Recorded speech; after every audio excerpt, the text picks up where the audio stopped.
The next one is a good friend of mine. I know him very well. Very successful real estate investor in North Carolina. They do a lot of multi-units. They do all kinds of deals, and they've cornered a niche. And so they've also have access to great deals first, and they have a way of building these relationships with these owners of these multi-units in a very creative way. And so please welcome Curtis Waters to the stage.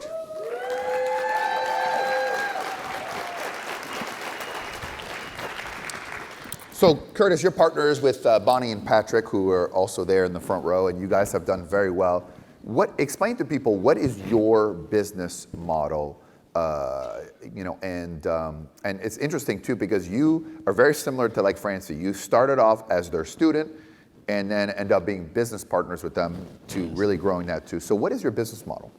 So our business model is to deal with rentals, whether it's single family or multifamily, under $100,000. And, we have benchmarks that Bonnie created that we use to evaluate the opportunities that we take on. So why buy not more expensive stuff? So you're buying stuff on the lower side cheaper, as opposed to, these large, but you guys have a lot of properties and you do a lot of properties, but why the lower market? It lowers the risk and they cash flow. So, we could get 70 or 80% financing and they still cash flow. So the nice thing is we're able to buy properties at an excellent price, improve them, do cash out refis, and double or more the value of these properties. Give us an example of a deal that you did that was extremely profitable, so we have an idea of the economics of your deal. So we have I developed a relationship based on work that I had done with code enforcement.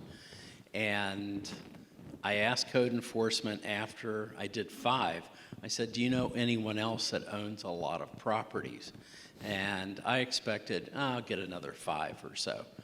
And I was surprised. They said, well, we know someone out of state that owns property here that is interested in selling, and they have 100 units. So I went to Bonnie and I said, I want you to partner with me 50-50 on that. And we bought these properties for an average price of $24,000. In North Carolina? Yes. Half were vacant, half were occupied. And we were able to renovate those, increase the rents on the ones that were occupied, and it resulted in refinancing these properties down the road and a lot of tax-free cash out of that. Explain to me, what is the best strategy you advise for people to do in today's market? One, I think North Carolina, very much like Texas, it's a very hot market. Yes. Right? Very desirable in the multi-unit space. People are moving to North Carolina, they're moving to Texas. Obviously, everybody thinks their property is worth more. So what is your strategy in today's market, and why is it working so well? So my recommendation is to be persistent.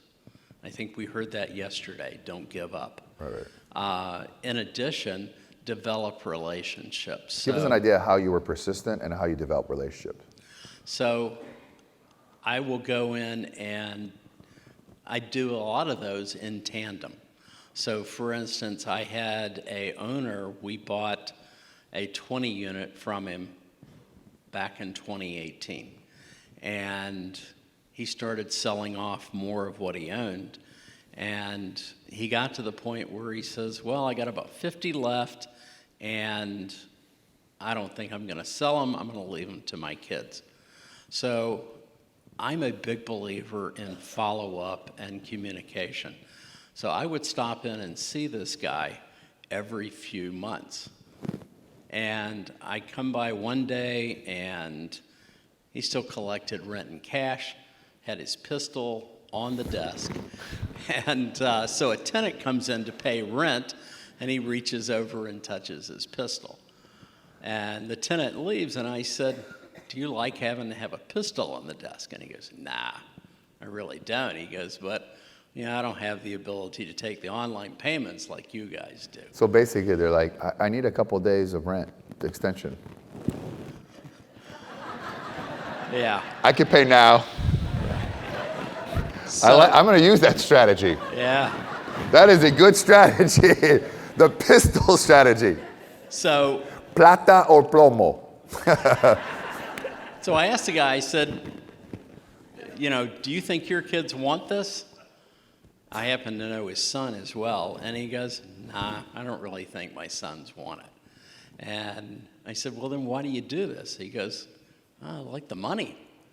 And so I proposed, well, what if I paid you about 10 grand a month and, you finance this? And so we struck a deal. And, this happens multiple times because of the relationships. So a couple of things. So let's say you meet somebody, okay? And you guys then say, someone says to me, check back with me later, or I'm not ready now. Most people never follow up again, right? And you think that when people are like, I want to sell, they're going to think of you. They probably forgot about you, or, and that is why follow up, follow through, follow up, follow through, follow up. And it's interesting, like it's planting seeds. And I think you guys have done very good, a very impressive portfolio. What is it that you're looking for people that are here today? We're looking to develop new relationships, potential partners, potential funders, and grow from there. Yeah, I think more than ever, and I said this yesterday, I'll say it again, you have to be creative. And I think you have been very creative at looking at ways of infiltrating yourself, trying to spend the least amount of possible on a project, right, to actually buy the property and do it creatively. And sometimes you'll even do joint ventures where you go to people, right? I think there's a project you guys worked on where you kind of came in and you said, you know what, we'll put the money to fix your vacant units because they usually run out of money or they don't want to outlay more cash, and then we'll set up a partnership, right? And so there's a lot of different ways to do this. Is that correct? Absolutely. So, I mean, listen, Curtis is the real deal. You guys need to talk to them and their partners there as well in the front row, Bonnie and Patrick as well. So they've built a very impressive portfolio and they're very, very creative at what they do. And I think sometimes as we get wealthier, it's just like, it's just easier for me to pay cash, or it's just easier to do this as well. The more creative you are, the more properties you're going to be able to own, because at some point, banks are going to max you out. I don't know when, but usually they're like, oh, you have too many, because they look at you as a number. And so I think that's why you've been very successful, is because you look at the sort of the investors as well as the owners of these properties as partners. And I think that's what they like.